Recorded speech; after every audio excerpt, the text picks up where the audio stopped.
Please can you remind me if you'll be so kind,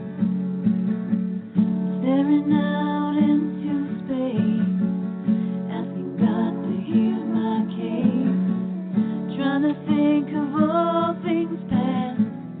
How long will my memory last? With purple angel, purple angel, purple angel, you're next to me. Well, hi, everyone, and welcome to Alzheimer Speaks Radio. This is your host, Lori LeBay, with a little frog in her throat. I've got the old allergy thing going on, but I'm grateful that spring is here. For those of you that aren't familiar with Alzheimer Speaks Radio, basically we are a advocacy-based company providing multiple platforms to shift our dementia care from crisis to comfort around the world. And we do that by raising all voices. So people living with dementias, their family, researchers, authors. We've had movie directors on, singers, songwriters, and a wide variety of businesses. And it's just an honor to be able to talk to so many people about dementia and to see how much it's changed in the last 9 years that we've been doing this.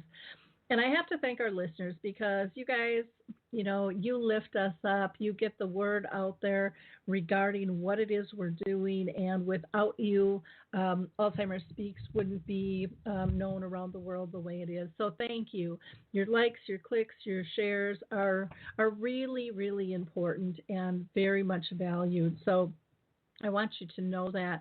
And if you want to call in today while you're listening and ask our guest any question or myself, you can call 323-870-4602. That's 323-870-4602. And you can always visit Alzheimer Speaks' main website as well, where you will find out more about various initiatives and projects that we're working on. Now, before I introduce our guest today, I want to give a shout out to a few organizations. The first is Dementia Action Alliance. They are going to be doing their second North American Dementia Conference, June 20th through the 22nd at Westin Buckhead Hotel in Atlanta, Georgia. And I was just talking with some folks there today, and they have 30 speakers that all have dementia, plus there are some other professionals as well that are going to be there. But it's going to be a fantastic time. If you can make it, please put that on your schedule. I also want to give a shout out to Gable Pines in Vadnais Heights.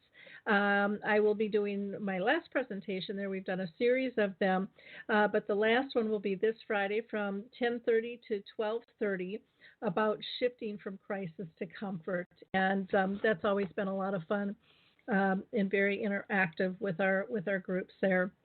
It is free, and if you'd like to join us, please, all you have to do is show up at Gable Pines at Vadnais Heights. That address is 1260 East County Road E, and the zip there is 55110, or you can call them at 651-829-31712 if you'd like more information.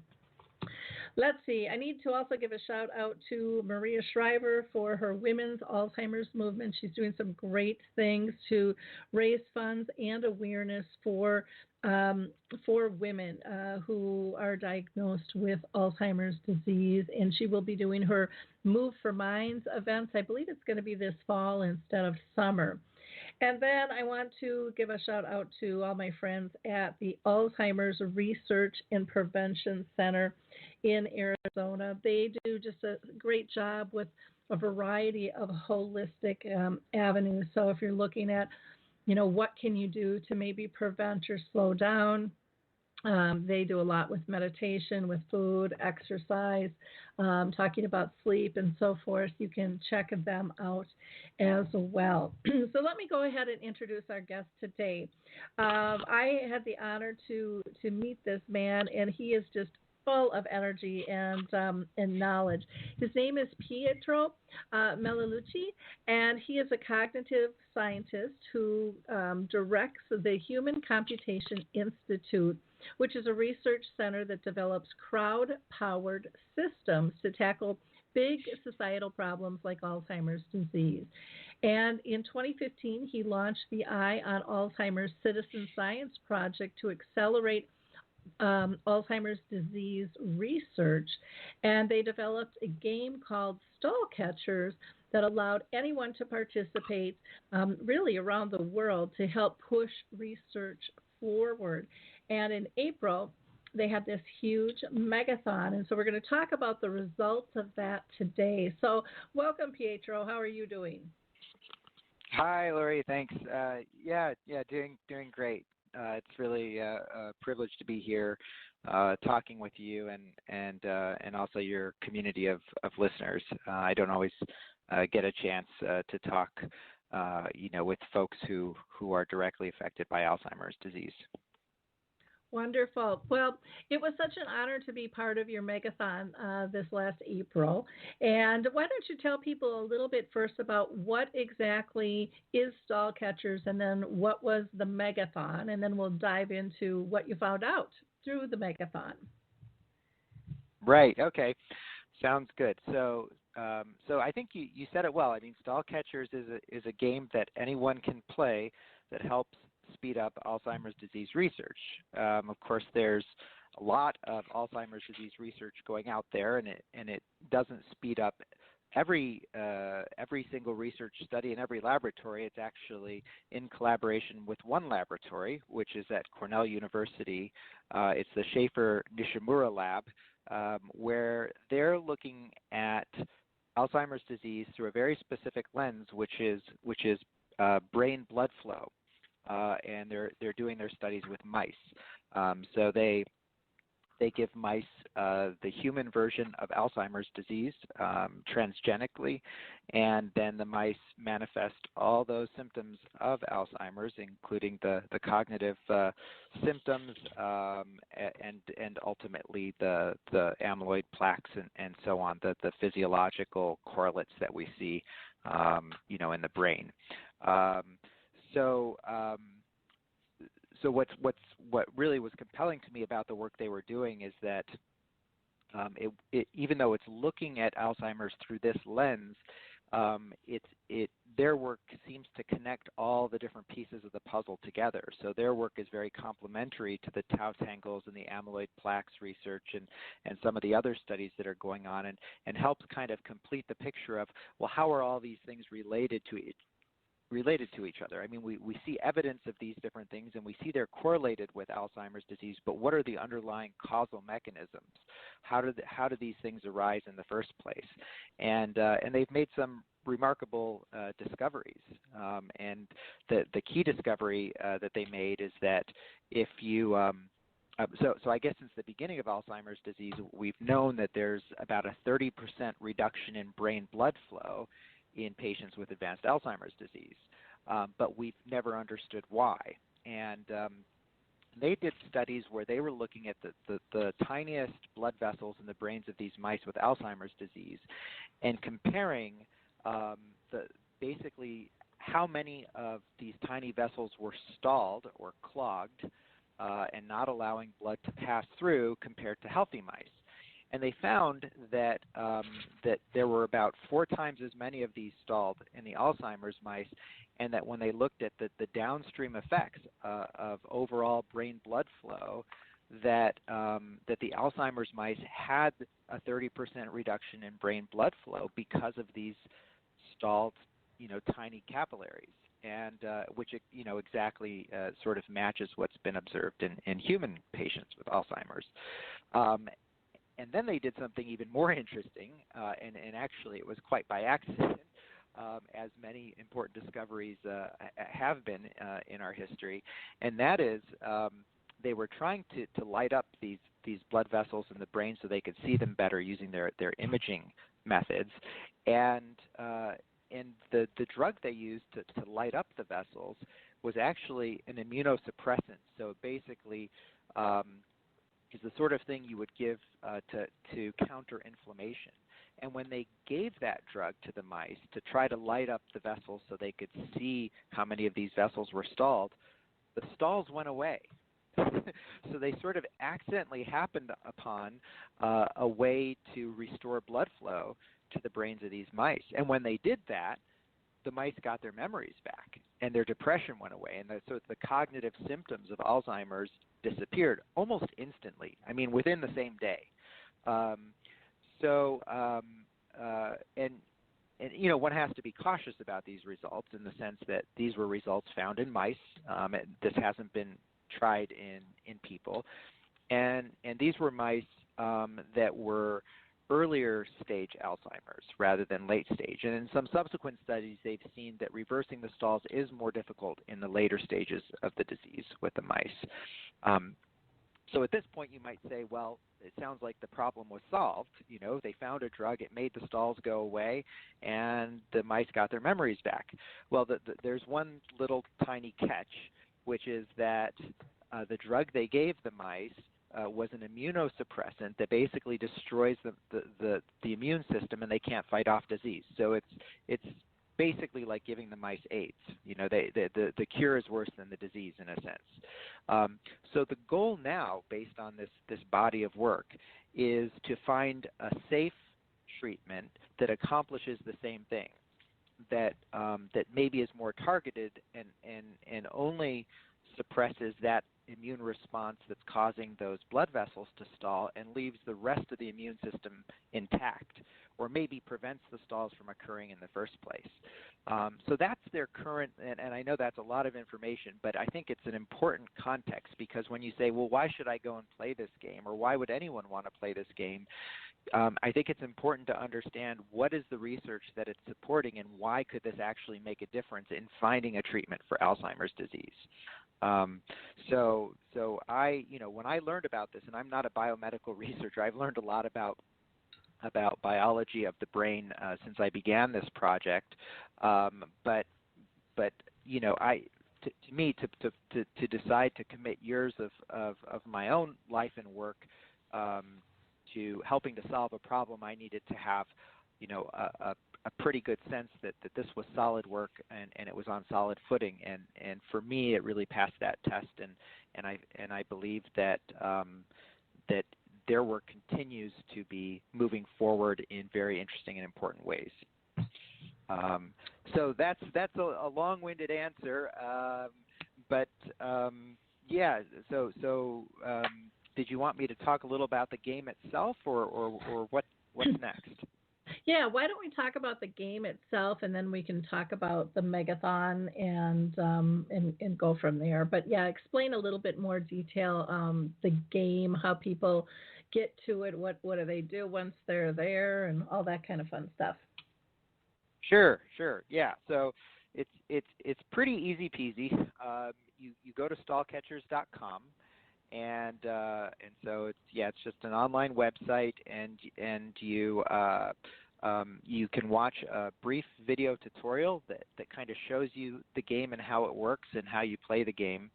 Then you make up your own username, and you put in an email address, and then you can start playing right away, and it walks you through kind of a step-by-step guide just to get you started. I think So the first thing you're shown is a virtual microscope that lets you look inside the brain of a mouse, and these images are taken live with, you know, the mice are alive and there's blood flowing, and then you'll see there's an outline around one of the blood vessels, and so your job is to decide whether for that specific blood vessel with the outline around it, is blood flowing through it or is it stuck?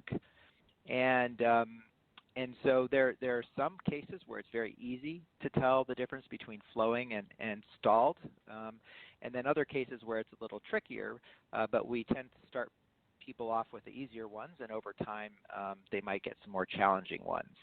And that's the basic game, is just you look at a vessel, you make a decision if it's flowing or stalled, and then you click next and you move on to the next one.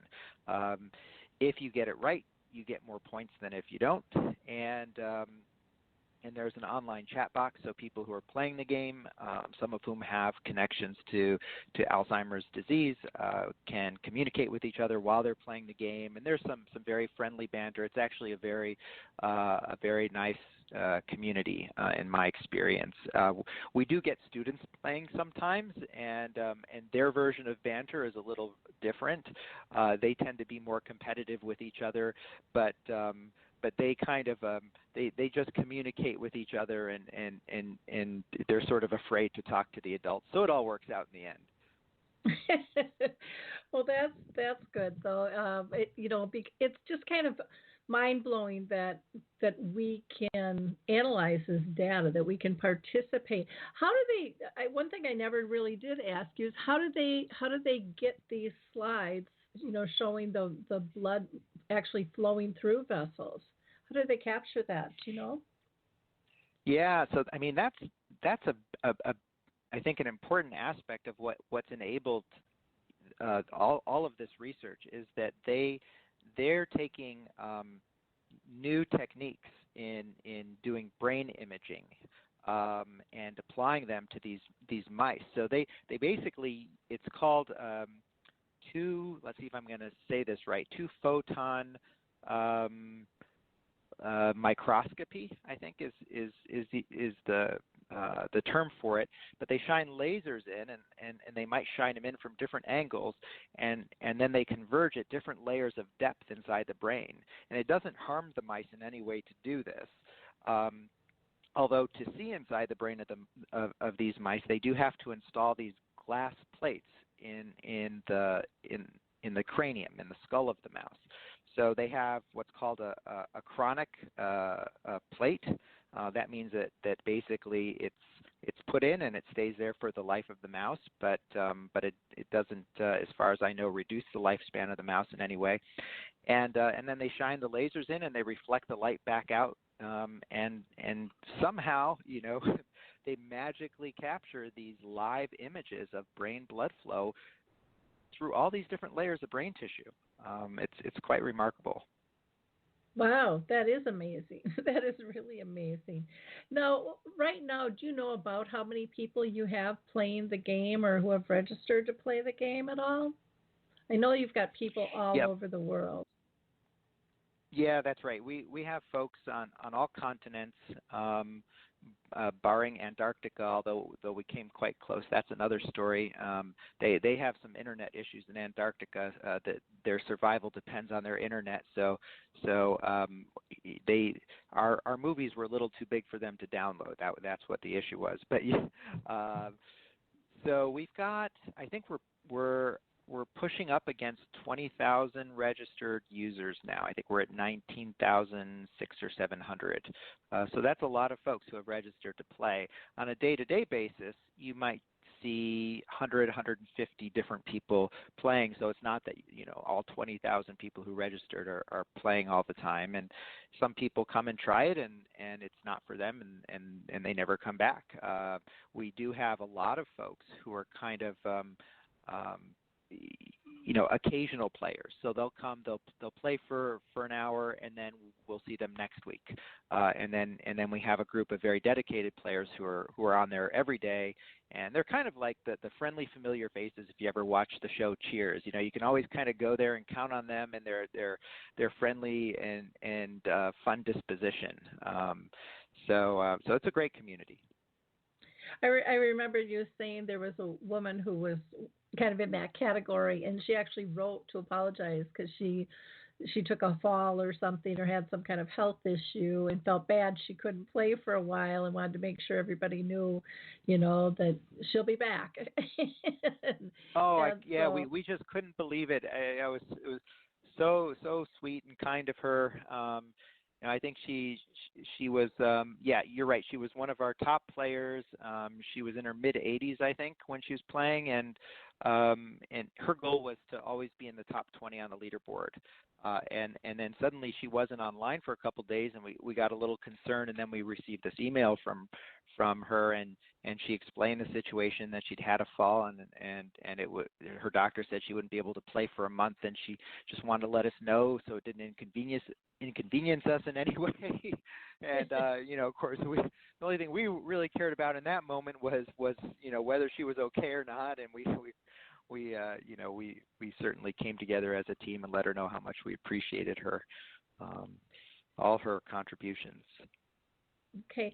Can you tell our audience who aren't familiar, you had a megathon that was held April 13th at the Microsoft headquarters. Can you tell people what the purpose of that was and why what your goals were with having the megathon? Absolutely. And by the way, I don't think Lori's admitted it yet, but she was there too. She was right there with us at Microsoft headquarters on the panel, telling some wonderful stories to everyone who was participating while they were playing the game. So that was really great to have you there, Lori, and I'll always remember that. So we, you can play the game Stall Catchers any time, but we also do events. We call them catchathons. And it's basically it's the same thing. You're just playing the game, but you're doing it during a certain period of time, and we have a mechanism so people can create teams and join teams, and it adds a little bit of competitive fun to the game. And so in the end, one team might win, but of course we all win because we got a lot of research done in the process. And so on April 13th, which is National Citizen Science Day, citizen science is kind of this broad category of online and even some offline activities that help advance science that anyone can do, not just scientists. And so we're partnered with an organization called SciStarter, which is kind of like the Google of citizen science. If you want to go find some interesting science project to contribute to as a non-scientist, but who's very curious, you can go to SciStarter and find something that suits your interest, whether it's astronomy or Alzheimer's disease or pretty much anything. So SciStarter asked us to be the featured citizen science project for National Citizen Science Day, and we were partnering with libraries and had a little support from the National Network of Libraries of Medicine as well, which was very helpful to make it all happen. And in particular, people were going to these local meetups at their libraries to participate in this. And so the idea was, for this megathon, we were going to do our biggest catchathon ever with the most people participating and accomplishing the most research we had ever done. That was our goal. In fact, what we said is we want to get 100,000 people to play this game for 1 hour and analyze an entire data set. Now, just to give you some important context here, historically, when they analyzed the data at the Cornell lab, it would take them 6 months to a year just to analyze one data set. And that's the reason we created Stall Catchers in the first place, is that you can't use machines or artificial intelligence to analyze the data accurately enough. It can only be done well enough by humans. So once we had Stall Catchers up and running, then we were analyzing the data 2 or 3 times as fast as the lab. And today we're analyzing it 4 or 5 times as fast as the lab. So instead of it taking 6 months to a year to analyze a data set, we can analyze one in just a couple months. But the goal with the Megathon was to take one of these 1 year-long data sets and analyze the whole thing in an hour. So this was incredibly ambitious, and it was orders of magnitude more ambitious than anything we had ever done before, but we like to kind of go big or go home. And we also had support from Microsoft, who was donating server time to us so that we could use lots more servers and accommodate more people playing the game.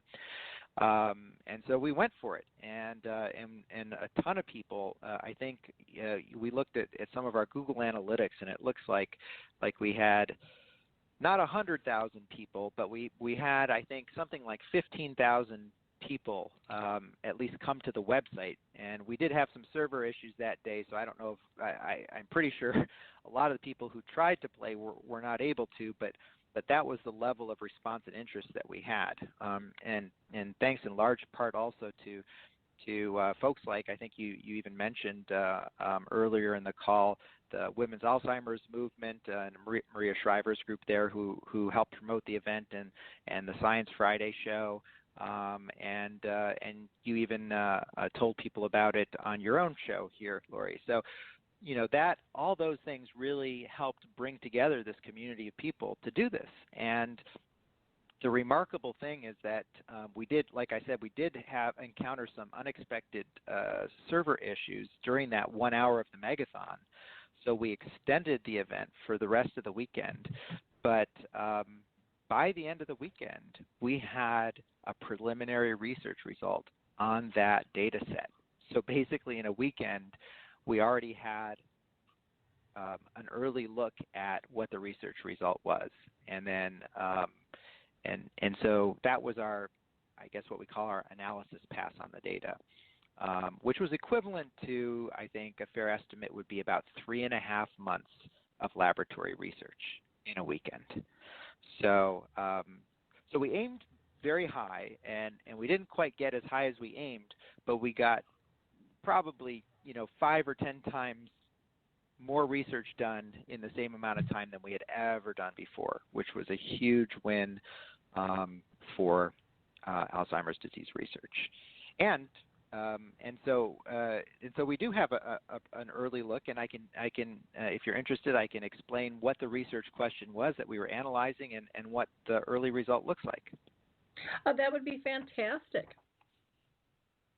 Okay, so so this particular data set was looking at hypertension and the potential relationship between cardiovascular risk factors such as blood pressure and Alzheimer's disease through this stalling effect and this reduced blood flow effect. So the specific question that we were asking with this data set is if you have some healthy mice, and if you have some mice with Alzheimer's disease, and then you induce high blood pressure to these two groups, how does that affect the stalling of these blood vessels in the brain? And so the hypothesis was that you'd see increased stalling in the normal mice. In other words, that high blood pressure could actually induce these capillary stalls, even in healthy mice, but that in the Alzheimer's mice, that it would exacerbate the effect, that there'd be sort of an amplification, that having Alzheimer's disease and high blood pressure would magnify the amount of stalls. And the early result shows a very clear trend because they measured at 4 points in time, and each successive point was higher and higher and higher, and much more so in the Alzheimer's mice than in the healthy mice. So we do, and again, this is a preliminary result that has to go through several passes of validation in the lab before it's considered a final result. But it's a very tantalizing result because, and again, I have to sort of couch everything I say with the reminder that biomedical research is not my background. I'm a cognitive scientist who studies crowd-powered systems. But in talking with the folks at the lab, the idea they're conveying to me is that if hypertension is a risk factor for certain people, then this kind of result could suggest a higher likelihood of either getting Alzheimer's disease, or if you have Alzheimer's disease, having worse symptoms sooner. So if you can identify people with these high blood pressure risk factors, if this turns out to be true, then you might intervene early. And you might try to detect the high blood pressure early, intervene early, and then potentially stave off Alzheimer's disease. Reduce the risk of getting it, or if somebody does get it, reduce the severity of the symptoms or delay the onset of symptoms. And it also tells them a little more about the mechanisms that could be involved in causing the stalls in the first place, because of course the main goal is to find a treatment, a drug that you could give people that would either prevent these stalls from forming in the first place, or if they're already there, make them go away. Wow. Well, that's interesting. And there are so many people that have high blood pressure. I think this is just such a really important, critical piece of research. Can you tell our audience how, kind of going back to the Megathon in terms of how they participated? Because I know you have some of these events. You'll have some more probably in the future. But who all participated and kind of how you facilitated that?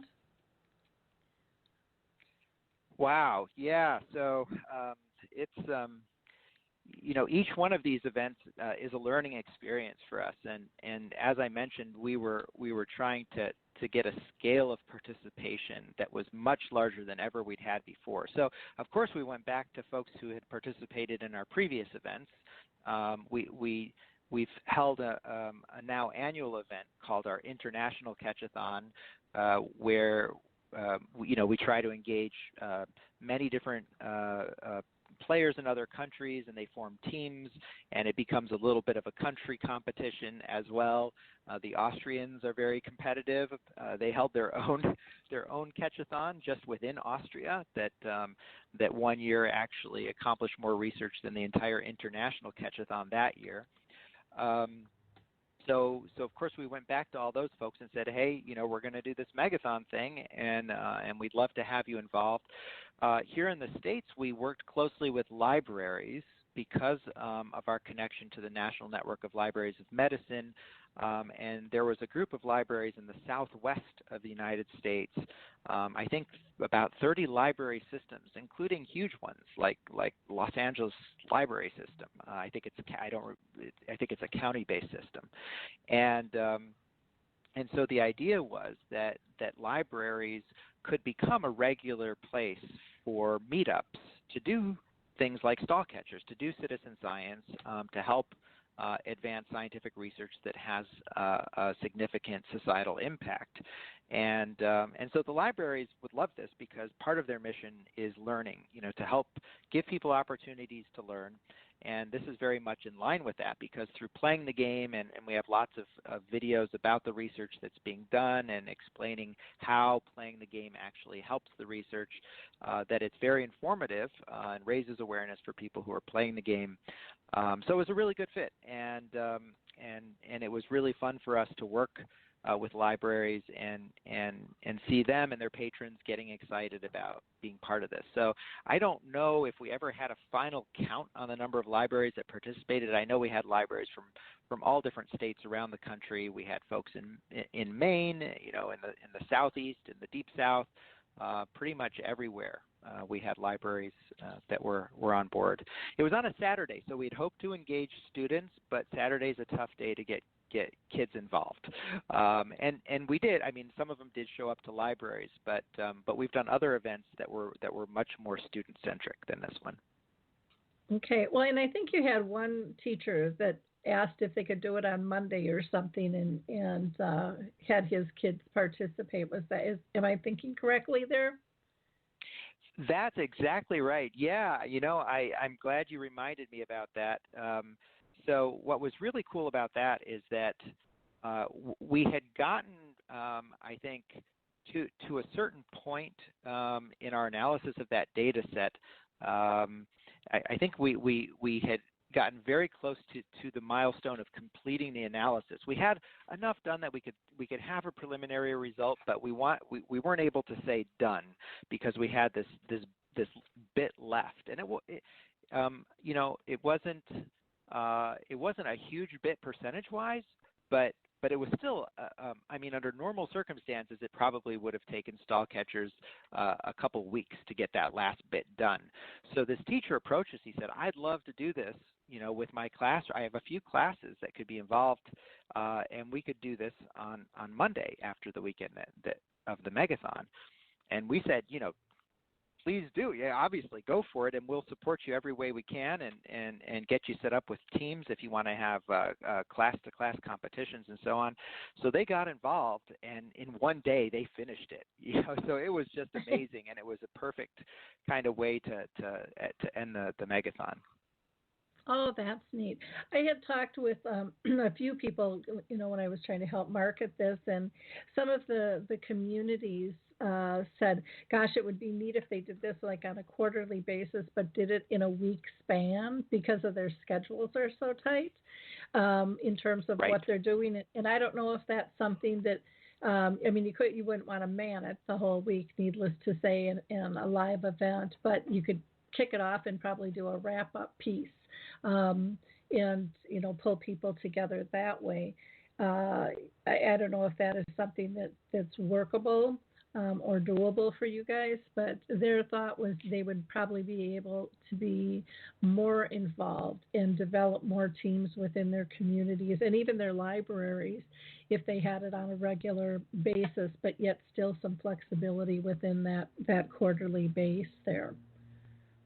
Yeah, no, I think that's a great idea, and we have done events exactly the way you describe in the past. In fact, our very first team competition, we just added the feature to Stall Catchers that allowed the creation of teams and team competitions, and we wanted to test that feature out with a live event. And we did just what you said. We had, it was actually a month-long competition, and we did a kickoff for 1 hour. And then at the very end, we did a wrap-up for the final hour of the competition. And it was really fun because it was a very heated competition, and the two leading teams were neck and neck right up to the final hour, if you can imagine, after a month-long competition. And the two teams that were competing in this way was a retirement community team and a school in Boise, Idaho, a middle school. So as the grandparents and the grandchildren were in this fierce neck-and-neck competition, and at the very end, it's a tribute to Erin Davis, the teacher who pulled all the kids together. Sorry, she's since married. I apologize. I don't remember her new last name now. But Erin brought these kids together. She invited them to come in on Saturday and offered them pizza because Saturday was the last day of the competition. And it was because they came in on that Saturday that they actually ended up winning the whole thing. So we learned from that lesson. In fact, we took her pizza idea and then we used it for the next International Catchathon. It was actually our first International Catchathon, and we reached out to countries all over the world, to Alzheimer's organizations all over the world, anywhere we thought we might get people who might be interested in participating. And we said, look, if you pull a team together and you participate, we'll provide the pizza. And we did. Mm-hmm. We sent pizza all over the world in order to advance Alzheimer's research. And I can tell you that it is not easy to send money to Nigeria. That was one thing we learned. Well, yeah, I've been through that. I had a friend whose dad passed away in Australia, and it's like I couldn't send it, and it was just because all these restrictions you don't know about because of all the terrorist exactly thing. And then even the mail, they ended up never getting it. I sent it like 3 times, and they're like, they go through the mail here in certain areas too. So yeah, well, it would be neat if you could get a company to sponsor pizzas for something like that. Something that's Papa John's or Domino's or something that's around all over the place. That would be kind of a neat thing to do. They're always looking at different venues. That would be, but I know that's a whole nother project in and of itself. Trying to do that. Yeah, but why not though? Maybe somebody listening has an in and can contact you with that. But I think that would be great, or somebody who wants to just donate funds to help get that done. Would be a wonderful route as well. Is there anything else that we didn't cover that you want to cover regarding Stall Catchers? I know we didn't mention too much about Eyes on Alls. Do you want to talk about that a little bit? Well, so Eyes on Owls was originally the name of the project itself, and so it's in some sense it's actually created some brand confusion for us, because people say, well, wait, is the game Eyes on Owls or is it Stall Catchers? Where do we go? And there's actually a historical kind of basis for this, which is when we began the project, there were actually two pieces to the analysis, and we thought we were going to have to create two different games. One of them, Stall Catchers, and the other, we didn't have a name for it, was going to be about actually tracing all the blood vessels in the brain of the mouse so we could find each individual one and draw a little outline around it so that we knew which ones we were looking at when we were trying to count them. Well, it turned out that there's another citizen science project called iWire that had been working on this problem for a long time, and they were getting very close to automating that using artificial intelligence.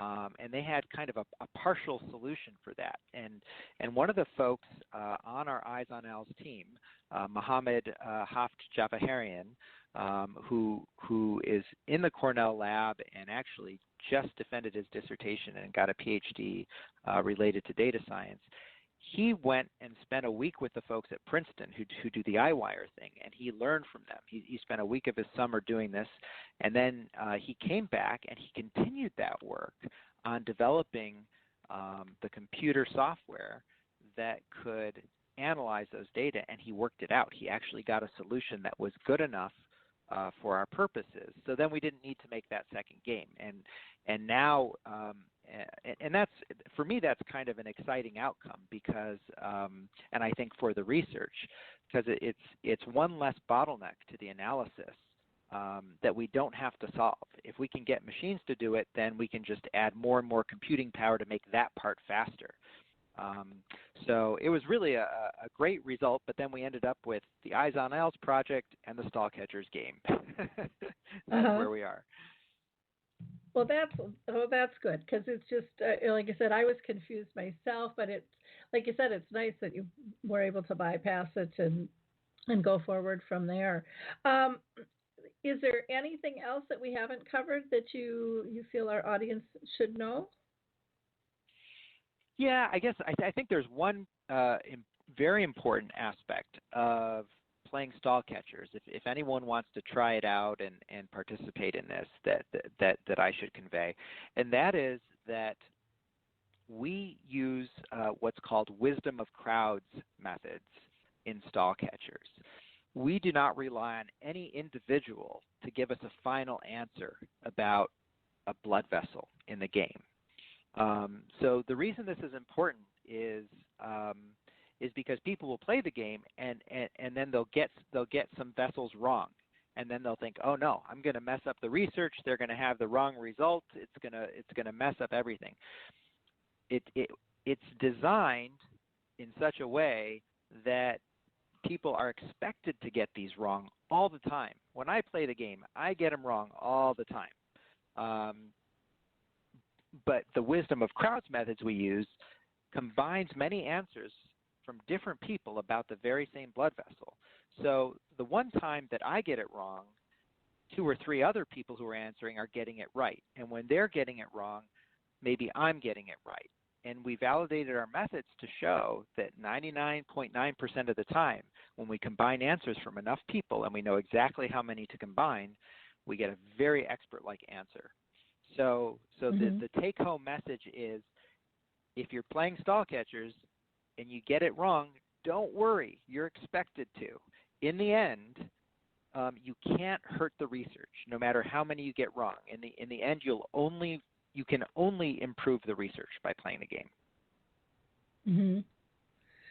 Yeah, well, that's good to know, because I know when I was doing it, I had some of those thoughts of like, am I screwing this up, or what's wrong with me? Why can't I get this right? Once I got it wrong, I should know this and stuff. But it's each one is a little bit different, and it's nice that you're guided that way, and to know that there's a backup, so that you can't screw it up. And participation is, of course, free, and you're really doing a lot of good by playing this game. So I would encourage people to go to StallCatchers.com and sign up and play whenever you want, and spread the word about it. Get your family involved, your kids, your grandparents, whoever. It's all ages. I think you said from 6 to 96 or something at one time. You've had people playing the game. So, there's really a wide range there, and it is intergenerational, and there can be some fun competition, like you said, with the grandparents against the school kids and stuff. That's kind of neat to see. They can also get a hold of you by just emailing info@eyesonalz.com. That's info@eyesonalz.com. And then again, going to Stall Catchers at StallCatchers.com. Nice and simple that way, that's for sure. Well, thank you so much for your time today, Pietro. You're doing amazing work, and so are all the researchers and all the support staff that you have pulling this together. And thank Microsoft for their help with the Megathon, and hopefully you'll be able to get even more sponsors. Maybe we'll pick up a pizza sponsor there to help get a little more competition going. That would be absolutely wonderful. So again, thank you so much for all you are doing.